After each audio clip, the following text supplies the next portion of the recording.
Listo. Correcto, ya estamos en vivo. Buenas tardes, estimados amigos y hermanos en la fe que nos están sintonizando por aquí por Facebook Live. En esta preciosa tarde tengo el honor de entrevistar al reverendo Malaquías Navas García. Ya ustedes lo conocen porque él es muy consecutivo en lo que es la transmisión de sus mensajes bíblicos a través del canal, de su canal en YouTube. El reverendo Malaquías es presidente y fundador de la Escuela Bíblica de Gobierno. También es jefe de cátedra allí en esa organización educativa. Es pastor y maestro bíblico. Y bueno, yo lo contacté porque tiene una visión bastante teológica acerca de la iglesia y su misión en el mundo. Bienvenido, reverendo. Gracias, amado. Es un placer y un honor también para mí poder contar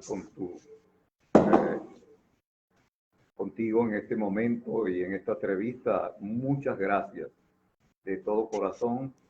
Es un placer y una bendición que Dios nos permite que personas como su persona, pues, tengan esa sensibilidad y esa disposición de abordar un tema como este, que lamentablemente hoy casi no se habla de ello, porque la iglesia de cierta manera, hoy por hoy, se siente como muy cómoda. Sí. Pastor, antes de entrar en ese tema, yo quería que, por favor, nos hiciera a todos los espectadores de esta entrevista un resumen acerca de la historia de los grandes avivamientos, partiendo de lo que sucedió allí con ese pastor afroamericano en la calle Sucha, allí en Los Ángeles en el año 1906.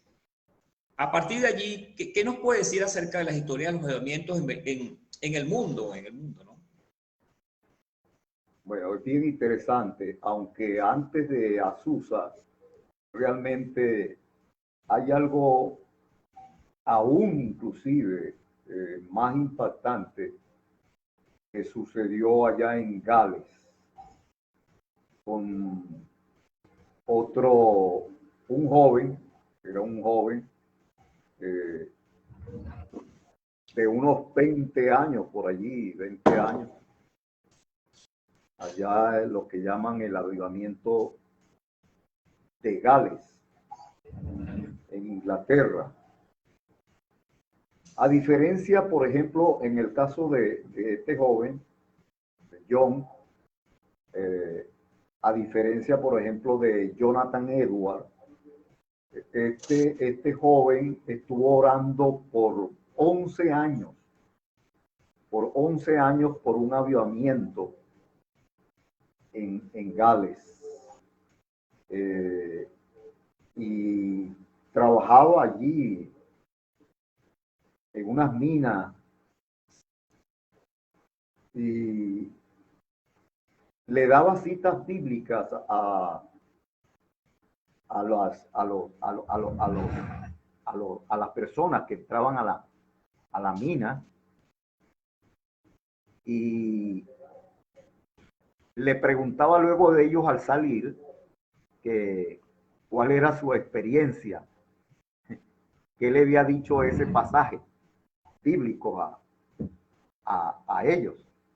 Lo que ellos no sabían, que ese joven Dios lo iba a utilizar para impactar de tal manera a Inglaterra, que se dice que hasta los lugares deportivos, los lugares deportivos se cerraron, porque aún los deportistas se iban a escuchar la predicación de este joven. Y los bares también se cerraron porque todos querían estar allí. Fue un impacto impresionante en toda la sociedad. Porque una cosa es un avivamiento y otra cosa es algo meramente emocional que muchas veces pasa en algunas partes focalizadas o en algunas iglesias, y hay que distinguir mucho lo que es lo que es el avivamiento en sí y lo que es simplemente algo meramente emocional. Cuando se habla de avivamiento, se habla de un impacto en la sociedad. Y eso fue lo que sucedió allí en Gales. Después de eso vinieron orando de Estados Unidos, empezaron a pedirle a él que por favor orara para que Dios visitara allí a los Estados Unidos. Duraron un tiempo orando por eso, y luego entonces es que se ve el caso de Seymour allí en la calle Azusa. Esta era una persona que no era nada agraciada, y es lo interesante, es lo maravilloso de lo que es cuando hay un avivamiento realmente. Cuando Pastor, disculpe, usted acaba de decir algo importante que tiene que ver con el tema de la focalización de los avivamientos, y allí estoy de acuerdo con usted, porque ciertamente podemos ver manifestaciones de dones del Espíritu Santo en algunas congregaciones específicas, pero parece que eso no trasciende de la iglesia o inclusive de la organización donde se está dando esos movimientos del Espíritu Santo, que son los dones que nosotros conocemos.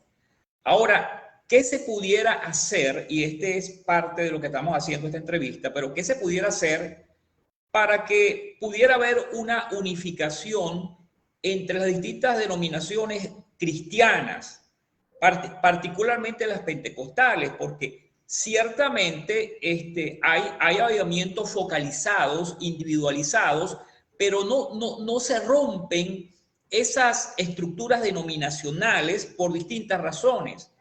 ¿Qué sugerencia puede dar usted como pastor en su experiencia para que esas barreras denominacionales pudieran romperse y pudiéramos acercarnos un poco más como iglesia para que pudiéramos trabajar bajo una misma visión? Ok, interesante. El asunto es que allí yo estoy muy de acuerdo, no solamente por la experiencia, sino también por el estudio. Yo he estado poniendo en mi Facebook y en la página de la iglesia artículos o capítulos del libro de avivamiento del doctor Martin Lloyd-Jones. Yo considero que es lo mejor hasta ahora que yo he leído acerca del avivamiento. Como le decía, no solamente por la experiencia personal, sino también por el estudio de esto del avivamiento. El doctor Martin Lloyd-Jones es una persona que estudió muy profundamente los diferentes avivamientos en el mundo, que hablamos de unos 7 avivamientos en el mundo, que sería sumamente extenso se nos iría mucho tiempo hablando acerca de cada uno de ellos. Entre ellos obviamente estaba lo de la calle Azusa. Pero yo estoy muy de acuerdo en el sentido de que una de las barreras, porque él hace primero en su libro un diagnóstico, ¿verdad? Para ver cuál es el problema de por qué no hay un avivamiento o por qué no se pide un avivamiento, por qué la iglesia no está orando por un avivamiento. Entonces, en ese diagnóstico, él analiza las diferentes barreras y él toma una ilustración muy interesante, que es la ilustración de cuando Isaac progresa de una manera tan impresionante, y entonces le dicen a él que por favor se vaya de allí y él se regresa a donde estaban los pozos que habían abierto su padre Abraham, los pozos de agua. Y él va directamente a los pozos, pero esos pozos estaban tapados porque los filisteos, pues esta gente habían tapado los pozos que su padre Abraham había abierto. Él lo que hizo fue abrirlos de nuevo. Quitó toda la tierra, los escombros que estaba ahí y lo abrió de nuevo. Para que fluyera el vital líquido. Dice el doctor Luyon, y muy acertadamente, que eso es lo que tiene que hacer la iglesia. Primero hay que ver el diagnóstico. ¿Qué es lo que está impidiendo en sí el avivamiento? Ahora, él dice que hay personas que suelen decir que uno de los problemas del avivamiento es la división. Y realmente no es así. Y yo ahí estoy de acuerdo, ciertamente no es así. Porque si uno estudia la historia de los avivamientos, en todas partes y en toda época y en todo momento, donde hubo grandes avivamientos, estaba el problema de la división. Y eso en ningún momento fue estorbo para que se diera este gran mover y despertar como es el avivamiento. Así que realmente esa no sería la barrera en sí, porque inclusive, al desatarse un avivamiento, automáticamente se va a efectuar o se va a profundizar de alguna manera en algunos sectores la división, pero ya será distinta. O sea, la división en el sentido que siempre va a haber los que van a tratar de impedir el avivamiento o tratar de denigrar lo que está pasando.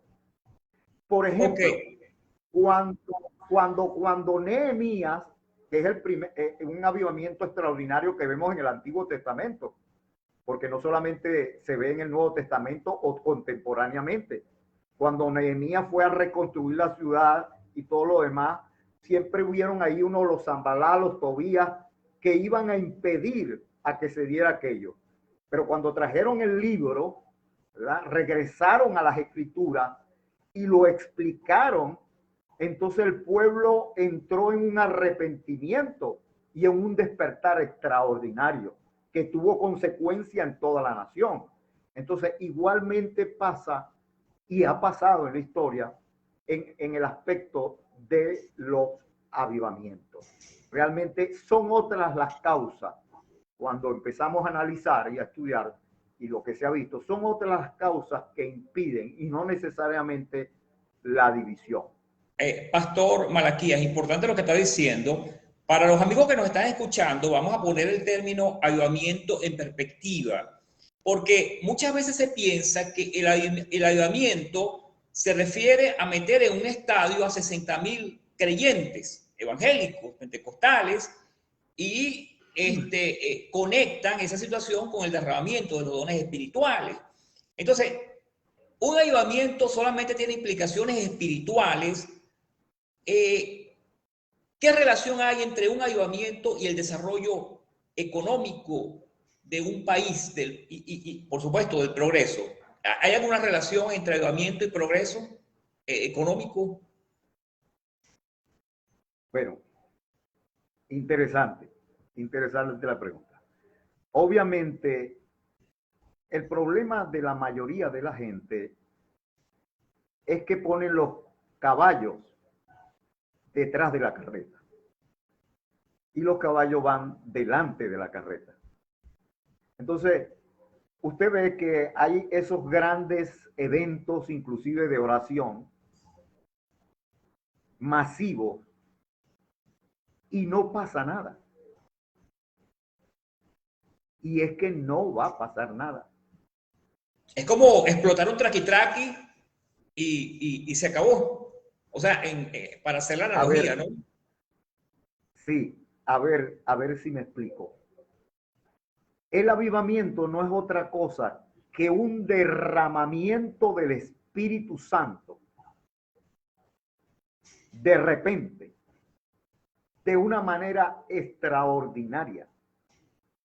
Ahora, cuando Jesús conquista lo perdido, el reino que se había perdido, antes de ascender a los cielos, ellos les están preguntando al Señor que cuándo iba a restaurar ese reino, porque él lo había rescatado. Él lo dice, todo poder me es dado en los cielos y en la tierra. Él rescató lo que el primer Adán había perdido. Ahora bien, cuando ellos le preguntan, ¿y cuándo vas a instaurar el reino? Él le dice, no se preocupen por eso, sino que vayan a Jerusalén y quédense allí. Eso sí, no se muevan de allí hasta que no sean revestidos del poder del Espíritu Santo. Luego entonces, no antes, luego entonces me seréis testigo en Jerusalén, en Samaria, en Judea y en los últimos de la tierra. Entonces, ok, eso se repite, si uno ve con detenimiento las escrituras, eso se repite en varias oportunidades y no como dicen algunas personas que eso fue un acontecimiento único y no hay otro igual. No es así. Bíblicamente no es así. Porque cuando fueron perseguidos, inclusive los apóstoles, ellos vinieron de nuevo, se reunieron entre ellos, no la multitud, entre ellos. Le dicen al Señor, mira las acusaciones y mira cómo el que estaba en el imperio en ese momento gobernando se ha opuesto, ¿verdad? Y mira sus amenazas. Permite ahora, Señor, que podamos predicar con todo de nuevo, mientras tú tiendes tu mano y haz milagros y señales. Y dice la Biblia que cuando ellos terminaron de orar así, tembló el lugar y fueron llenos del Espíritu Santo. Una vez más, eso fue luego de Pentecostés. Y ahí se desató un avivamiento extraordinario. Entonces, es al revés. No es el problema, precisamente uno de los escollos o de los problemas que está dañando el avivamiento que llegue, dice el doctor Lou Jones en su libro, es precisamente que la iglesia está llena de activismo, de actividades y de actividades masivas, cuando debería estar más bien en intimidad, y ni siquiera son muchos, porque los grandes avivamientos siempre han comenzado con pocas personas, a veces hasta con uno, con dos o con tres, que se deciden de todo corazón buscar el rostro de Dios en oración, en ayuno, y entonces allí viene el poder del Espíritu Santo, llena a aquellas personas, y eso es algo que empieza a contagiarse y llegar más y llegar más y llegar más y llegar más personas, y entonces es que explota, y entonces que te ve los grandes eventos. La mayoría de las personas lo ha hecho al revés, ha hecho los grandes eventos sin haber sucedido primero lo que tenía que suceder. Pastor, disculpe, era... detrás de eso no habrá protagonismo ministerial. A ver, ¿cómo lo puedo decir? Ciertamente cada iglesia tiene una visión, cada iglesia tiene un líder y un pastor o un apóstol. Y el apóstol fija la visión e invita a la iglesia a entrar a esa visión.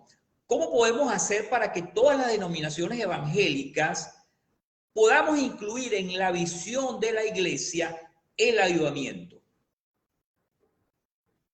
Magnífico. Una vez más, amado Edén. Hay un pasaje particularmente, y esto es muy importante, sumamente importante. Hay un pasaje en las Escrituras que utiliza mucho la iglesia evangélica, y en Venezuela la usan mucho. De hecho, nosotros la usamos. Cuando yo digo nosotros es porque hace muchos años atrás, más de 30 años atrás, juntamente con otro siervo de Dios, nosotros comenzamos lo que fue Clamor por Venezuela. Lo hice por primera vez en la Plaza Caracas, Clamor por Venezuela. Eso hace más de 30 años atrás. El asunto es que utilizamos ese pasaje de la Escritura de Crónica. Si mi pueblo, que invoca mi nombre, se humilla y se aparta de su malo camino, ora, se humilla, se aparta de sus malos caminos, se aparta de sus malos caminos. Entonces, tres yo condiciones oiré desde los cielos. Entonces, fíjese usted, lo que decía, por ejemplo, el evangelista de allá del avivamiento de Gales, una de las cosas que él decía es precisamente, cuando le escribían cómo comenzar un avivamiento, él dice, deben arrepentirse de todo corazón, confesar cualquier pecado por más pequeño que éste parezca, confesarlo, apartarse de él y ir a las Escrituras, orar fervientemente. Ahora, fíjese, el pasaje, yo recuerdo que una oportunidad en las Acacias me invitaron para ministrar algo que llamaban una sinfónica de oración. Si mal no recuerdo, yo hablé sobre eso. Que decía, si mi pueblo se humillare, ajá.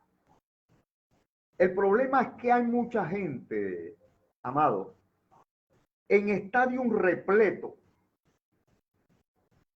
y diciéndolo de una manera coloquial, para ser más comprensible por cualquiera, son oraciones que no pasan de la nube. ¿Por qué, pastor, usted dice eso? Por lo siguiente. La Biblia dice, si mi pueblo se humillare, primero, hay gente que cree que humillarse es tirarse al piso, llorar y pegar gritos. Supuestamente me estoy humillando. Una actitud del corazón. No. Correcto. Entonces, muchas veces, como yo le dije una vez a uno de estos líderes que han hecho esos eventos, yo le dije, mira, el problema es que, porque me decía, ¿por qué usted no respalda esto? Yo digo, porque el problema no es en sí la actividad. El problema es el corazón, la motivación de nosotros. Lo que acabó usted de decir, el protagonismo, etcétera, etcétera. Entonces, la Biblia nos dice, primero si se humilla, humillarse no es otra cosa que reconocer que nosotros no podemos hacer nada. Mi elocuencia, mi intelecto, mi fuerza, mi capacidad son totalmente inútiles. Tengo que reconocer que solo Dios puede hacer eso. Número uno, humillarse. Entonces, oraren, se apartaren de sus malos caminos. Definitivamente, mientras la iglesia, llámese iglesia local o iglesia nacional, ojo, porque ustedes, muchos dirán, pero bueno, en la iglesia oramos, ayunamos, oramos y oramos, pastor, y no pasa nada. Porque la palabra dice, y dejaren sus malos caminos. Entonces, ¿qué pasa? Entonces dice lo que sigue, entonces yo iré a los cielos. O sea, que hasta que tú no te humilles, hasta que no ores y hasta que no te apartes de tus malos caminos, ni siquiera Él te va a escuchar. O sea, esa oración se pierde porque Él no la va a escuchar. Por más que ores, por más que tengas 20, 30, 40 días, 100 días de oración, Él no va a escuchar porque Él lo dice. Se apartaren de sus malos caminos, entonces yo oiré de los cielos. O sea, yo voy a oír de los cielos es previo, es cuando tú hagas estas tres cosas. Y no Pastor, cualquiera. entonces yo... Porque en un estadio, perdón, en un estadio tú puedes reunir mucha gente, ahí hay impíos, ahí hay adúlteros, ahí hay fornicarios, ahí hay idólatras. Y estoy hablando, no estoy hablando de inconversos, amado, estoy hablando de cristianos. Entonces, ¿cómo Dios va a escuchar eso? No lo va a escuchar. Por eso el avivamiento no llega. Hasta que nosotros, comenzando por el que, o sea, no hay moral. Como dice el doctor Lou Jones, no tenemos moral para ni siquiera orar por un avivamiento si no nos hemos apartado de nuestros malos caminos, si no nos hemos arrepentido de corazón, si no hemos confesado hasta lo más mínimo, como decía David, Señor, perdóname aún los que me son ocultos,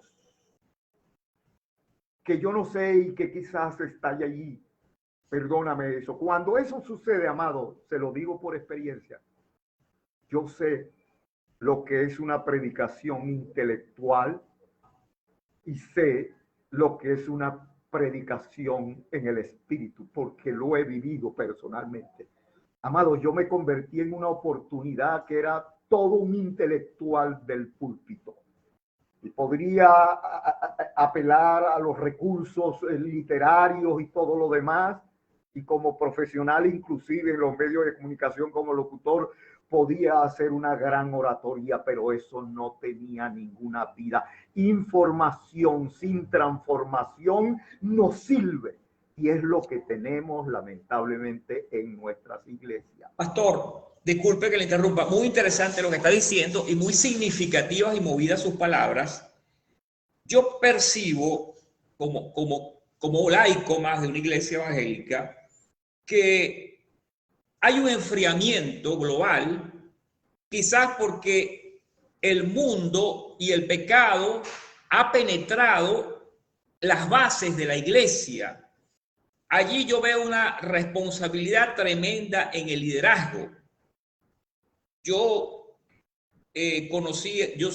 nací en el 66, tuve la bendición de cuando niño conocer predicadores ungidos, pero eran hombres de oración, eran hombres que tenían un carácter que uno decía, bueno, pero este hombre pareciera de la época de Elías o de Eliseo. Voy a mencionar algunos, Jorge Rasky, Guille Ávila, hay un pastor ecuatoriano que Dios lo usó mucho en esa década de los 70, mi hermano Arturo Limoné, está Moris Celuro, los hermanos Jiménez. O sea, cuando uno veía a esos hombres, uno lo que veía ahí era carácter, o sea, el carácter de Cristo. ¿Qué me puede decir en cuanto a eso? O sea, ¿qué es lo más importante en una iglesia? ¿Qué debemos formar en el creyente para que se inicie o se desarrolle ese avivamiento? Interesante, interesante. Mire, hay un hombre en Inglaterra que lo llamaron en su época el príncipe de los predicadores. Cuando uno va allá a Londres, inclusive se encuentra una capilla, un templo que es en conmemoración a este hombre. Se llamaba Charles Spurgeon. Muy citado Charles Spurgeon. A diferencia de muchos hombres, Charles Spurgeon no fue a un seminario teológico, pero es un hombre, es uno de los hombres, por no decir el más citado, por todos los seminarios teológicos en el mundo. Escribió de una manera impresionante. Los mensajes de Charles Spurgeon son increíbles, llenaban hasta 20 páginas. Era impresionante. En la época de él eran miles de personas que se agolpaban para escuchar el mensaje de este hombre. Inclusive la reina de Inglaterra le quiso pedirle que fuera parte del reinado, pues un siglo, y él dijo que no. Y él dijo, ¿usted está loco? Sí, sí, estaría loco de aceptar eso, porque sería lamentable que una persona que haya sido llamada por Dios para pastorear se fuera a rebajar a ser rey de una nación. El concepto que tenía Charles Spurgeon de lo que era un ministro, de lo que era un pastor. Pero el punto es este. Él dijo en una oportunidad, si a mí me preguntan qué es más importante para mí, capacitar a alguien para predicar, yo prefiero enseñarles a orar. Porque precisamente, amado, ahí está la médula, ahí está lo importante. Es imposible hacer la obra de Dios sin oración. Siempre he dicho lo siguiente, tratar de hacer la obra de Dios sin oración es como tratar de hacer la obra de Dios sin Dios. Así es. Es imposible. Pastor, la vida amén. De oración, más que oración, vida de oración. Mire, los apóstoles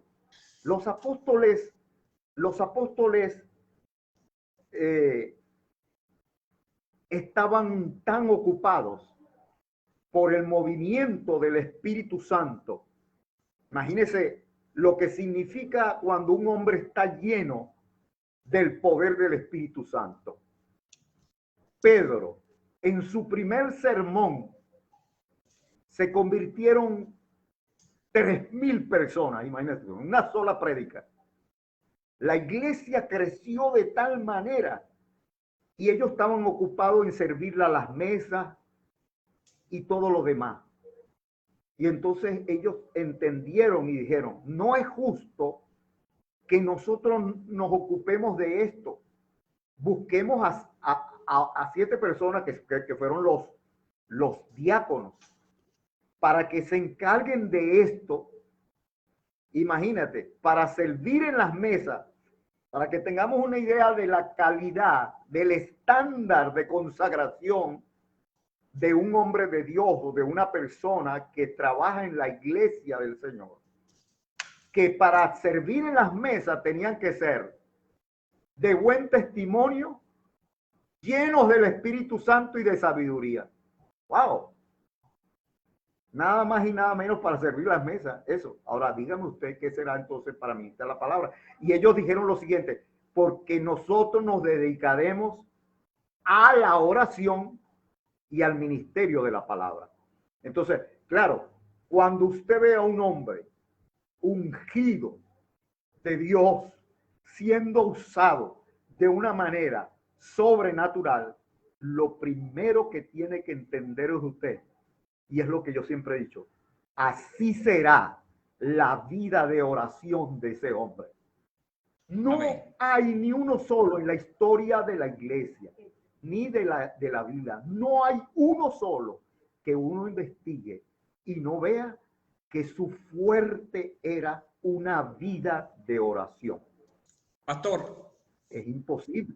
Importante lo que está diciendo. Yo quiero hacer un contraste entre eso que hay en los hombres de fe, que es la vida de oración, y la forma en que está organizada la iglesia contemporánea. Hoy en día tenemos en nuestras iglesias, cuando hay una persona que tiene problemas psicológicos o problemas espirituales, lo enviamos a liberación, lo enviamos a asesoría pastoral, lo enviamos a psicología cristiana, lo enviamos a consejería. Pero pareciera ser que nos está faltando algo como iglesia. ¿Qué nos falta para que esas personas que llegan a la iglesia con hábitos pecaminosos, con hábitos del mundo, puedan ser verdaderamente libres en Cristo? Interesantísima su pregunta. Tremenda, porque precisamente el doctor Luyon habla en uno de los problemas en el diagnóstico que él empieza a dar, y es cierto porque yo lo he vivido, lo he visto. Él habla precisamente de todo eso, de todo lo que los filisteos de este siglo XXI han hecho para tapar el avivamiento. O sea, él dice que una de las primeras cosas que tiene que entenderse, o de las doctrinas que tienen que recuperarse, es la de la soberanía de Dios. Cuando nosotros tenemos que apelar a otro lugar, por ejemplo, se dice que la Biblia es la palabra inerrante de Dios, pero no solamente inerrante, sino suficiente. O sea, la suficiencia, lo que hablamos en teología, la suficiencia de las escrituras. Ahora, ¿suficiente para qué, pastor? Bueno, suficiente para formar el carácter del hombre y la mujer piadosa. No necesitamos más nada. Entonces, es como decía este gran teólogo, fundador del seminario de Dallas, Sheffield, él decía, lamentablemente, la iglesia dejó la reina de la ciencia, la teología, por la psicología. Ahora dígame usted, ¿qué me va a enseñar a mí Freud? ¿Qué me puede enseñar a mí un ateo de cómo solucionar el problema del ser humano? Precisamente la iglesia, lamentablemente, ha optado estrategias del mundo para crecimiento. Entonces nos encontramos iglesias que están llenas de personas convencidas, mas no convertidas. Entonces, una persona que no está convertida, que no ha nacido de nuevo,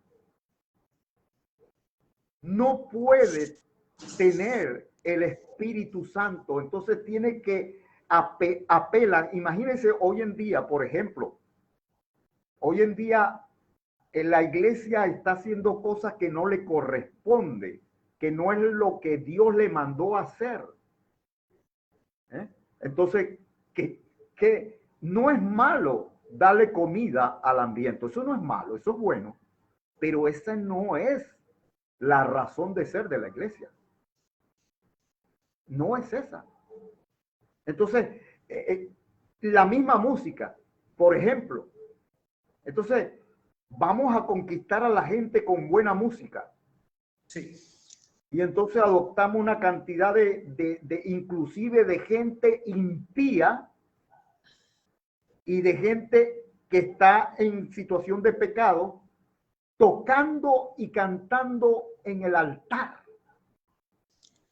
Imagínense, Pastor, ¿cómo puede eso ser posible? Ahí no está Dios.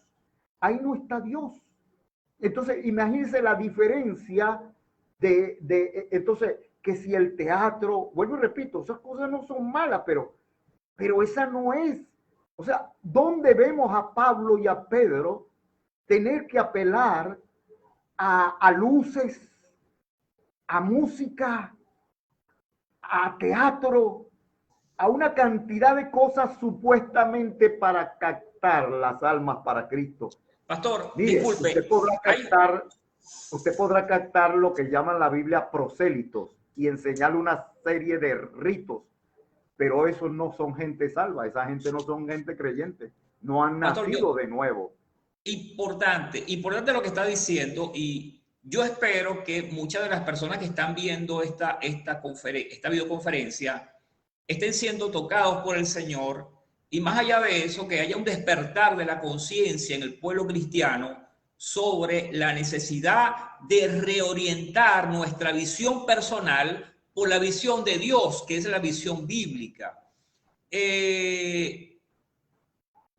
Yo pienso en lo personal, pero me gustaría saber su opinión.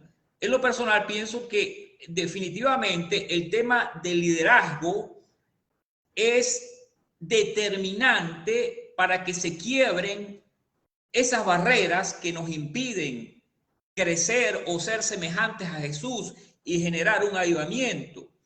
Por ejemplo, no quiero caer en el terreno de los juicios, pero puedo decir que muchos líderes cristianos buscan en el evangelio poder, dinero e influencia. Y por supuesto, toman la Biblia, utilizan versículos bíblicos para argumentar esa posición en la sociedad y en la iglesia. También veo que la gente está buscando a un hombre y a una mujer de verdad.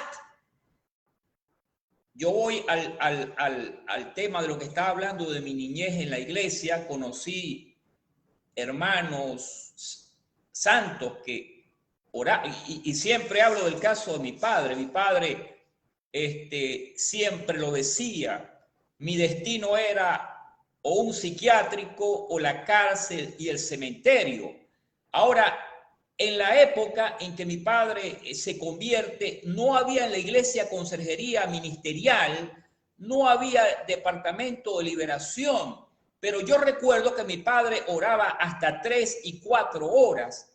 De hecho, yo como niño no entendía eso, por qué un hombre ora tantas veces. Sin embargo, me di cuenta cuando él murió que muchas de sus carencias personales él las llevaba al pie de la cruz. Pero más allá de eso, era la personalidad de mi padre. Era un hombre centrado, tranquilo, sereno, ecuánime. No nos faltará eso hoy en día en la iglesia, y particularmente al liderazgo, que los cristianos laicos necesitamos ver en la iglesia no a un gran orador, sino a un hombre de verdad, que sea auténtico, que haya una correspondencia entre palabra, pensamiento y acción.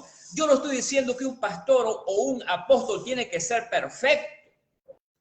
Todos pecamos, todos a veces damos mal testimonio con pecados inclusive de omisión. No hacemos lo que Dios nos ha llamado a hacer.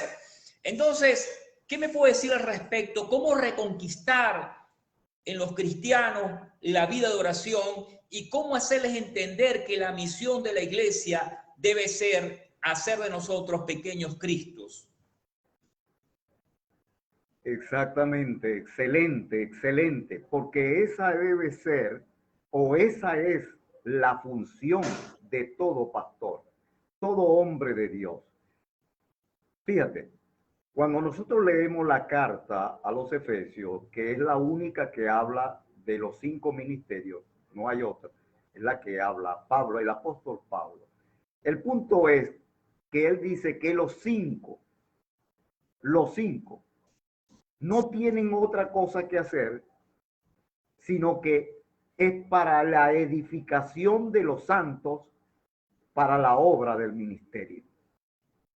La única razón de ser y fundamental, sine qua non, de un hombre de Dios es llevar al cristiano al pleno conocimiento de Jesucristo, a desarrollar el carácter de Cristo en él. Lo que decía Pablo, yo doblo mi rodilla para que sean capaces de entender juntamente con todos los santos lo ancho, lo alto, lo profundo del amor de Dios. Mi pregunta es, ¿conoce usted, creyente, lo alto, lo profundo y lo ancho del amor de Dios?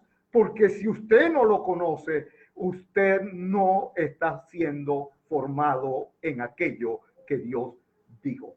Cuando Pablo le dice a Timoteo, precisamente, Timoteo era una persona que estaba decayendo.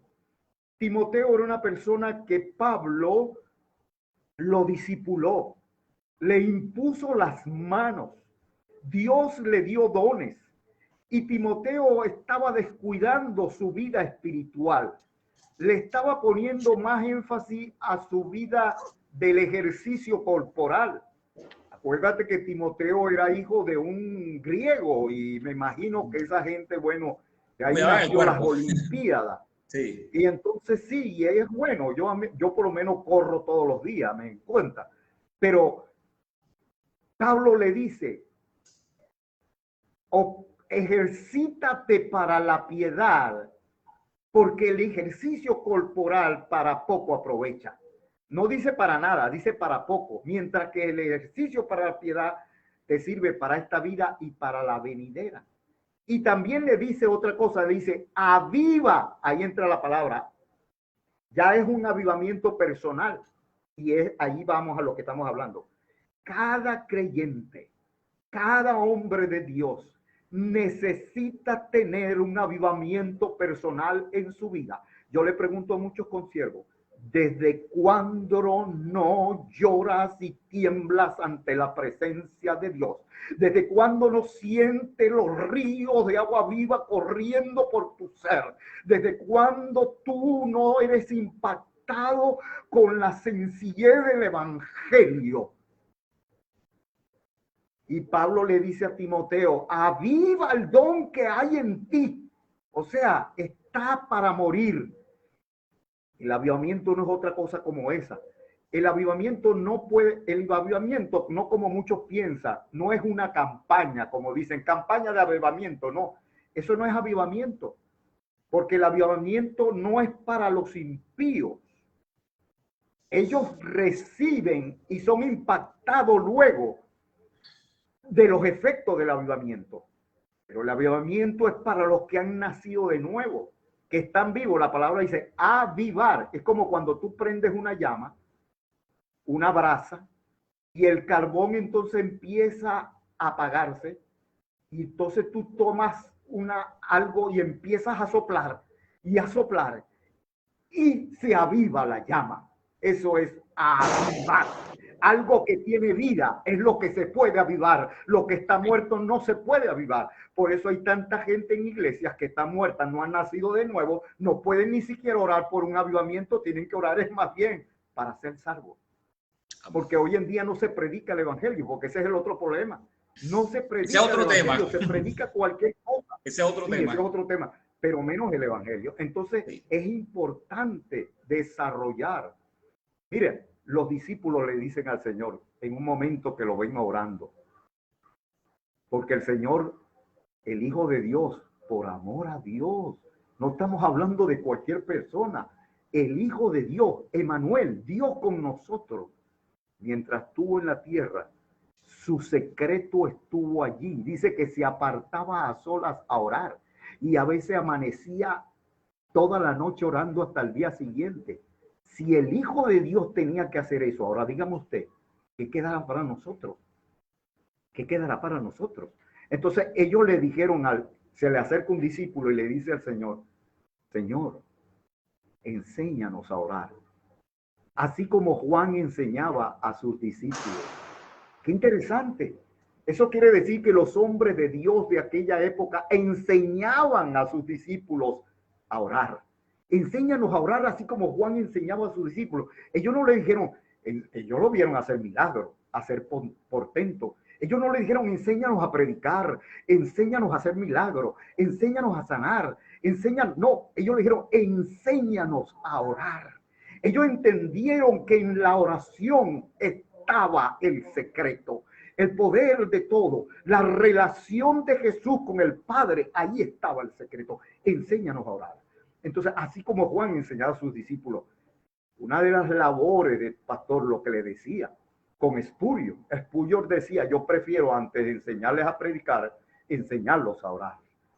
Entonces, una de las labores que debería tener todo pastor es enseñar a la iglesia a orar.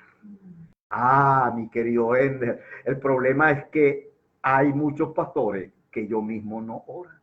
Entonces, ¿cómo podemos enseñar lo que no sabemos? ¿Cómo podemos dar lo que no tenemos? Entonces, tenemos que comenzar por nosotros mismos, ir al altar, pedir perdón, arrepentirnos de corazón y decirle al Señor que nos llene de su poder, que nos avive, que venga un avivamiento sobre nuestras vidas. Y cuando eso sea una realidad, entonces ahí comenzará en las iglesias locales cambios extraordinarios, porque el pastor es el que está llamado a ser el primero, a ser un ejemplo en una vida de oración. Y amén. Luego que entonces él le va a enseñar a la iglesia a orar. Lo menos el Señor Jesucristo dijo estas palabras. Él no dijo, mi iglesia será llamada iglesia de enseñanza, iglesia de predicación, iglesia, no. Jesús dijo, mi casa será llamada casa de oración para todas las naciones. Si algo debe caracterizar la iglesia de Cristo, es la oración.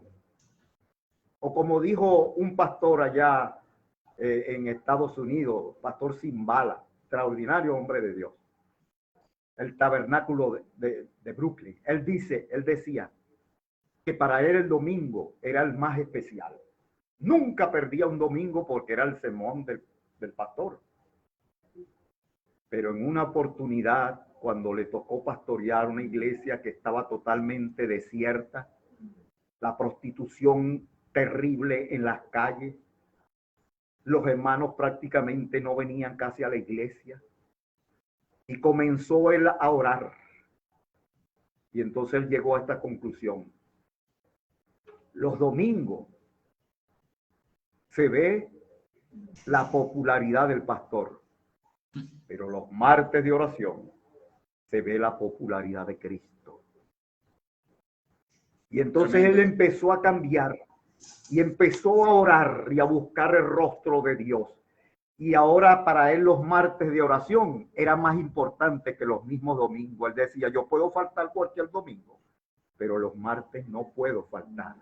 Cuando empezó eso, las prostitutas empezaron a entrar llorando al templo a pedir perdón y a arrepentirse. Los drogadictos a convertirse. Eso comenzó de un avivamiento impresionante. Mire, en la calle de Azusa, amado, te cuento, en la calle de Azusa, porque esa es la otra.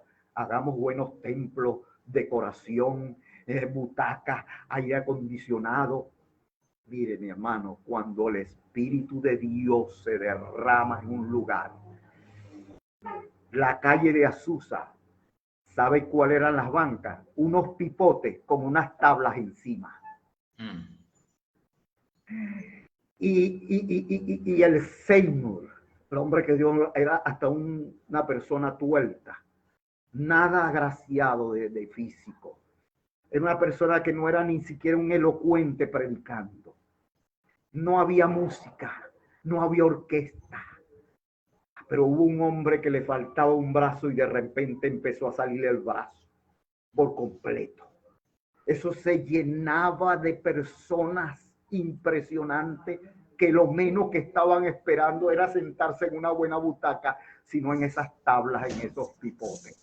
Esa es la gran diferencia, porque hemos nosotros adoptado las cosas del mundo buscando que supuestamente el confort para tener agradado al inconverso. Mire, cuando hay un avivamiento, no hay ni siquiera llamado para el arrepentimiento. Eso de llamado al arrepentimiento también es un invento de los hombres.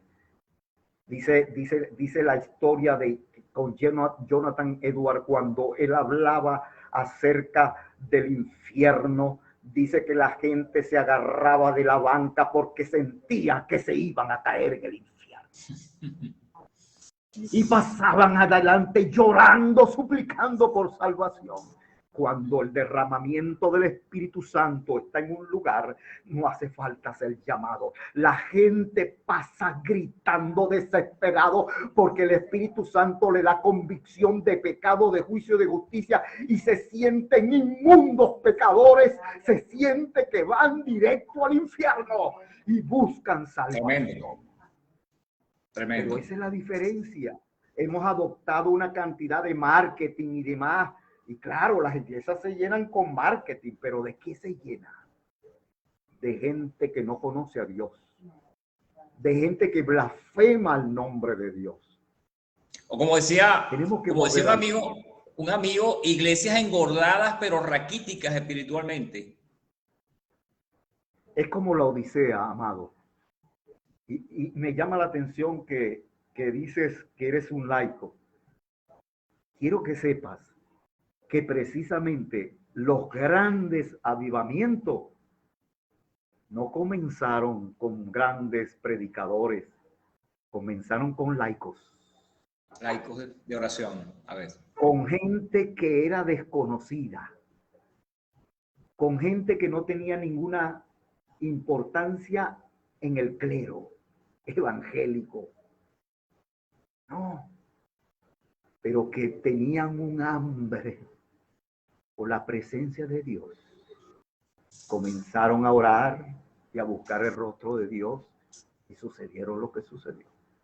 Amén. Pastor Malaquía, ya estamos llegando a la hora de entrevista. Esto está tan bueno que me gustaría extenderlo, pero por un tema de ascensor debo regresar temprano a la casa. Finalmente, claro. ¿Qué le recomendaría a los pastores, a los líderes de iglesia, para fomentar la unidad interdenominacional? Cuando estoy hablando de interdenominacional, no solamente me estoy refiriendo a iglesias pentecostales, sino a acercamientos entre pentecostales, bautistas, presbiterianos, obispales, libres. ¿Qué recomendación daría al respecto? A ver. Interesante. Yo me gusta mucho, por ejemplo, el libro del avivamiento del doctor Martín Luttrell, porque Martín Luttrell era un pastor bautista. Y precisamente fue pastor en la capilla de Westminster, en Inglaterra. Y me agrada, digo esto porque siempre hay la idea de que el bautista, pues, no, algunos, no todos, pero algunos, la gran mayoría, pues dice que los dones, hay ciertos dones que cesaron, ¿sí? Son cesacionistas que llaman. Y este hombre, una de las cosas que dice él allí en su libro es precisamente que hay tanta gente, porque están los dos extremos, amado.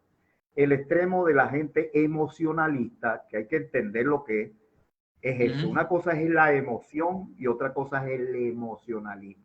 Entonces hay gente que es emocionalista y es carnal, y usted lo ve brincando y saltando y hablando en lengua entre comillas,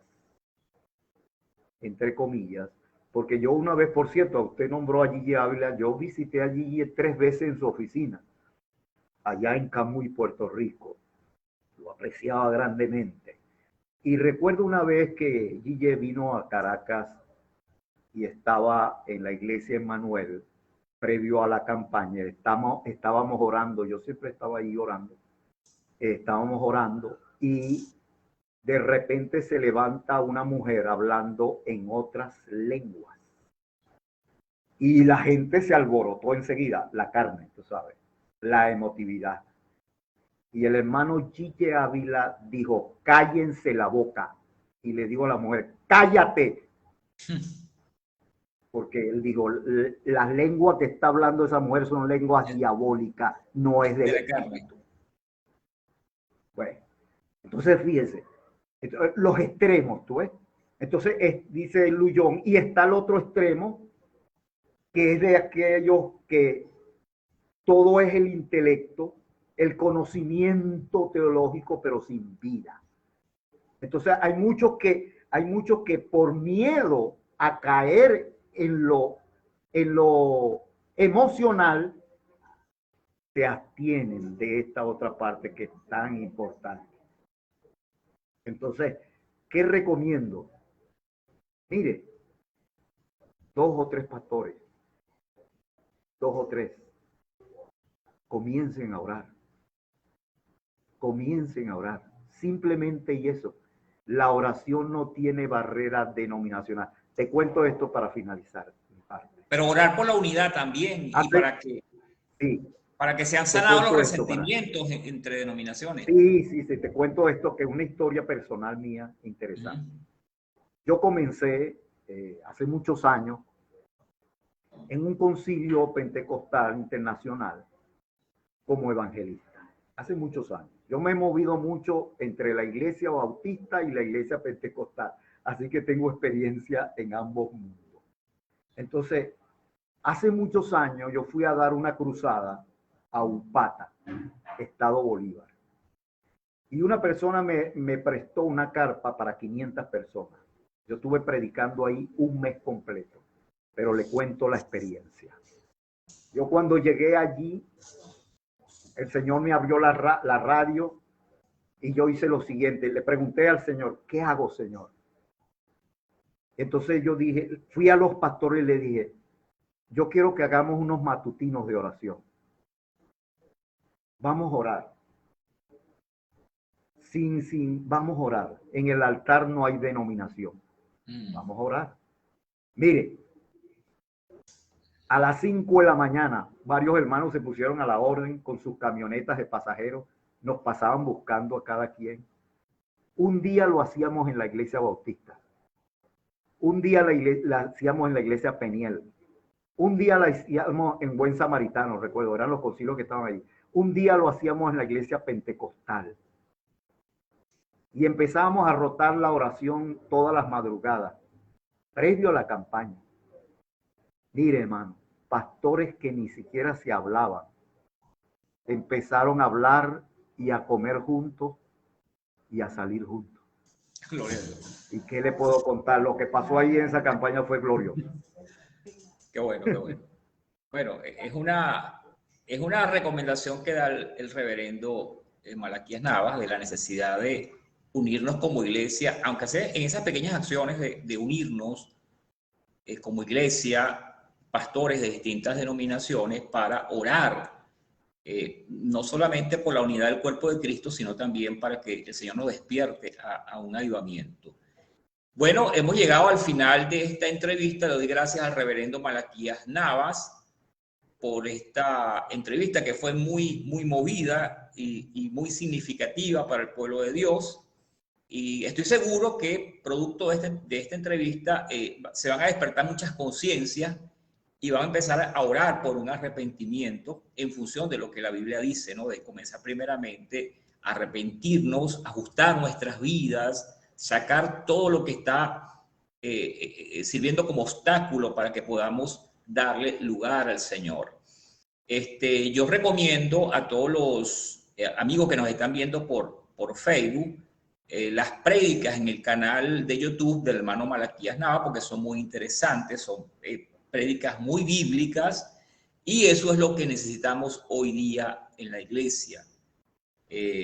Respetamos, valoramos los distintos ministerios que hay en Venezuela, oramos por los distintos líderes, ya sea apóstoles o pastores, y les invitamos pues a unirse en oración, pero también a hacer contacto. Muchas veces una llamada, un mensaje a través de un Messenger, un WhatsApp, a preguntar por la salud de algún hermano, líder de alguna denominación. ¿Cuántas denominaciones no tenemos aquí en Venezuela? Y preguntémonos qué iniciativa podemos tener para acercarnos a esos presidentes de federaciones, a esos pastores, a esos líderes de organizaciones bautistas, pentecostales, presbiterianas, obispales, libres que hacen vida en el país. Entonces, muchas gracias, doctor Malaquías Nava. Y bueno, invitamos a los amigos para un próximo contacto con el pastor Malaquías Nava. Buenas noches y que el Señor les bendiga. Y muchas gracias, pastor. Estaremos en contacto. Gracias, muchas gracias. Que Dios les bendiga. Amén.